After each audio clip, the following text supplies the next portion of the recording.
Hello, and thank you for joining me today as we discuss the foreign direct investment environment of Mexico. This presentation was put together by Andy, Chris, Franklin, Joe, Leela, and Thomas.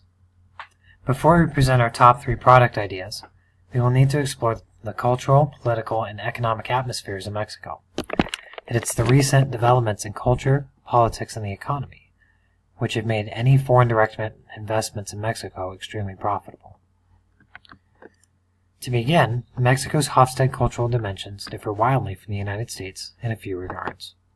First, the power distance culture of Mexico creates a strict hierarchy, meaning that only persons having authority can make decisions. There is little communication up and down the proverbial ladder in Mexican businesses. Because of the strict hierarchy, an American business leader will encounter a shifting communication spectrum. The more authority a person has in Mexico, the more direct their communication is. This is because senior management literally knows more than mid-level managers and lower-level employees in a Mexican business place. Information is not passed up or down the chain of command, but is kept within well-regimented levels of the organization. If an American businessman were to ask an office worker in Mexico about a projected timeline, an American businessman might be surprised to find a vague answer, like "this project will be done eventually." However, if that same businessman or woman were to ask the same question to a high-level manager in a Mexican organization, they would receive a more direct answer like "it will be done next week." The strict business hierarchy in Mexico encourages a sense of community in business. Negotiations in Mexico should be presented as a benefit to the company and not solely to its officers. That being said, financial success in Mexico is also demonstrated through physical possessions and achievements. Gift-giving is highly encouraged and expected.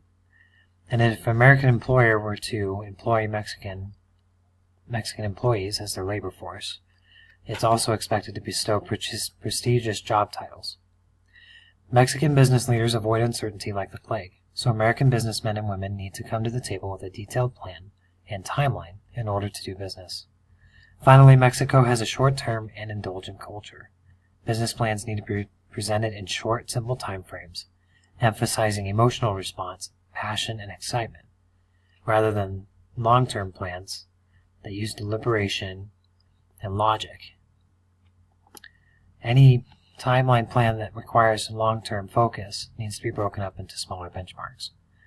Since Mexico is also an indulgent culture, it is a hotbed for consumer products. The 3 products that we will explore all take advantage of Mexico's Hofstede cultures, as well as the political and economic developments, which we will explore shortly. While I've already highlighted a few of Mexico's communication cultures, there are 2 more points I would like to address. First, Mexico is a matriarchal society, so it is typical for women to speak more directly than men. Multi-generational homes are also normal in Mexico, which creates a culture of seniority. The older the Mexican official is, the more direct their communication is, and the more authority their communication carries.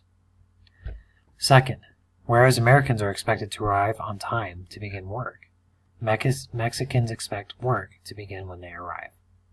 The American negotiator in Mexico will need to schedule extra time into their visit to allow for the relaxed Mexican timetable. Now, from what I understand, Brother Johns is very passionate about this clip art of the handshake on the negotiation slide of every group's presentation. So I made sure to include it simply so that our group was not excluded from his love list. And speaking of negotiation techniques, Mexican businessmen and women respect authority. American negotiators will need to be high-level management, if not business executives, in order to proceed with negotiations in Mexico. Gift-giving is encouraged and expected as a sign of the prestige that an offer could bring to a Mexican company. It is more important to highlight the communal benefits than the individual benefits of a business contract, and it is easier to establish a business deal by creating excitement and passion and focusing on emotional benefits than by reasoning and deliberating and logically explaining the business interaction. Now, moving on from negotiation techniques, there are several good indicators to encourage foreign direct investment in Mexico. First, the inflation rate of the Mexican peso has been slowly and steadily climbing for the last 5 years. While Mexico is trying to become a superpower in the global economy, it is not yet there. Exports are balanced by imports, due to Mexico's free trade policies, which we will address shortly. This balance of commodities keeps the labor force inexpensive, but also encourages a labor pool filled with skilled workers, which can be an indispensable asset for a foreign direct investment. A disposable income in most Mexican households encourages importing into Mexico. However, the slow economic growth also keeps lenders' interest rates high, and American business will need to be wary of borrowing money in Mexico. Now here we have the value of the Mexican peso against the American dollar. Mexico is experiencing a steady inflation, mostly due to the balance of exports and imports, but also because the United States is limiting its imports, so it's exporting more than it's importing because of its trade policies. Remember that when looking at an exchange rate chart, the lower numbers mean more value for the compared currency. Mexico experienced a sudden increase in value in the summer of 2017, where we see this dip here in the trend. Like the United States, Mexico's election season is 1 year before tenure, and then candidate Obrador was promising to bolster the Mexican economy, which explains the sudden rise in the Mexican peso. However, apart from that moment and since his tenure as presidency, the inflation of the Mexican peso has been steadily climbing. Now, recent policies put into place by the Mexican government have helped to accelerate the growth of Mexico's economy. Like the United States, the Mexican government is a democratic republic. The main difference between the two countries is that Mexico's president has greater authority over legislation and economic policy than the American president. This is important because Andrew Manuel Lopez Obrador, or AMLO, took office July 1st of this year by promising to dramatically improve the Mexican economy. His goals were to privatize Mexico's natural resources and energy markets, and to encourage foreign direct investment to provide more jobs and training.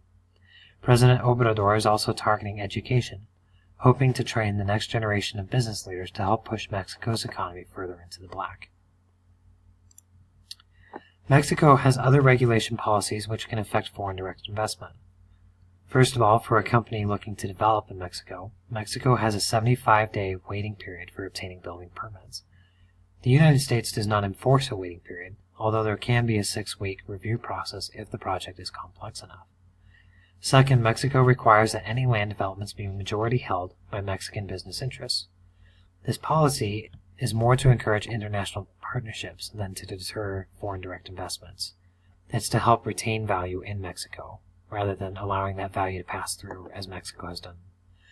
In order to achieve their economic goal, Mexico's business regulations are designed to encourage free trade and foreign investment. Mexico's place on the Economic Freedom Index shows that it is overall an ideal country to invest in. Mexico has fewer business restraints than most countries. The Mexican government encourages business and monetary freedom. Although it has a reputation of corruption, the Mexican government does encourage business freedom. Most of Mexico's free trade agreements have an arbitration clause, because the foreign businesses will not deal with the ineffective Mexican courts. However, Mexico's less than integral government is outweighed by its trade potential. Now here we have an image of all the countries that the United States currently has free trade agreements with. Free trade agreements with the United States are primarily limited to its immediate neighbors through NAFTA and a handful of distant countries. Most of these countries that the United States has free trade agreements with, it also has defense contracts with, like South Korea and Israel. Now let's compare the United States' trade relations with those of Mexico. Mexico trades freely across Europe, Asia, Africa, and South America.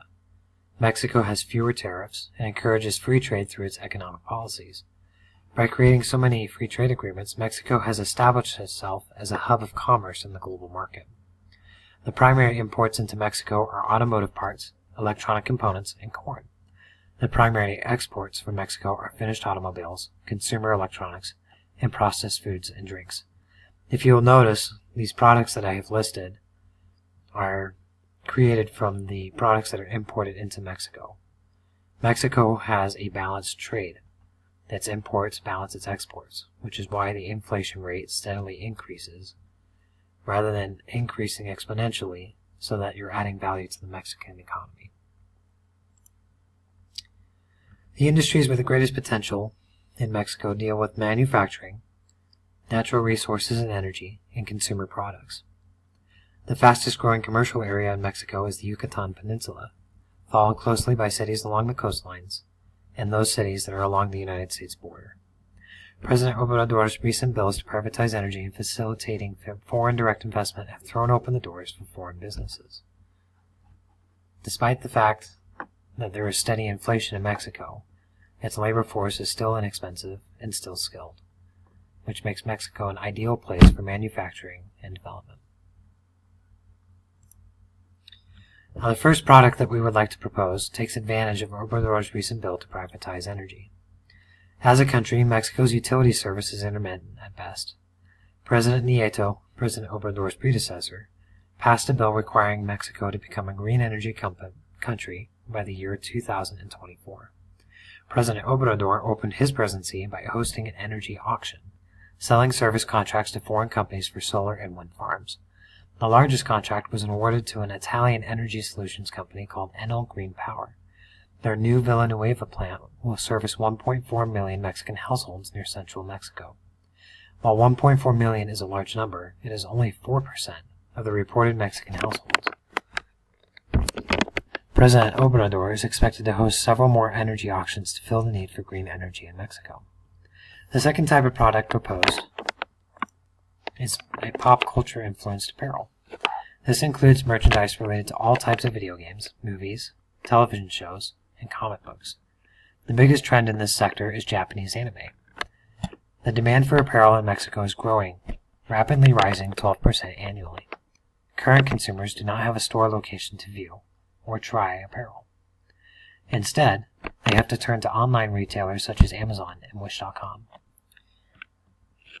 Large store retailers like Walmart and Target are still considered upper middle class marketplaces in Mexico, which means those stores with their apparel is widely unavailable to the middle and lower classes.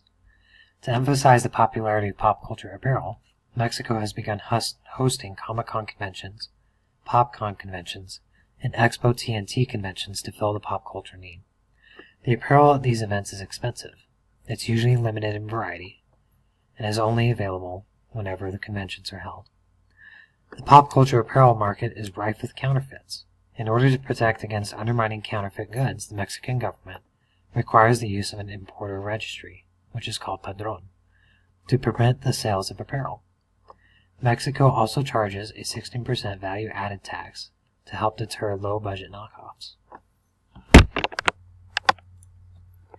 Now, the final proposed product is essential oils. Essential oils can be used to help fight and possibly treat disease. Healthcare in Mexico is expensive and widely unavailable. Mexican households rely on herbs and over-the-counter medications to fill their healthcare needs. Essential oils provides the same medicinal benefits as over-the-counter drugs at a fraction of the cost, making essential oils a more widely available product. The market share for essential oils in Mexico is forecasted to have a compounded growth rate of 9.2% between now and 2023. Essential oils market growth is due to the increasing rate of high-stress jobs, a health-conscious consumer trend, and the increased demand for fitness products and all-natural products. We hope you have enjoyed this presentation on the economic environment in Mexico. Our conclusion is that Mexico is the ideal country to invest in, to develop products to import into, and to also use to access other countries that the United States does not currently trade with. Thank you for listening in.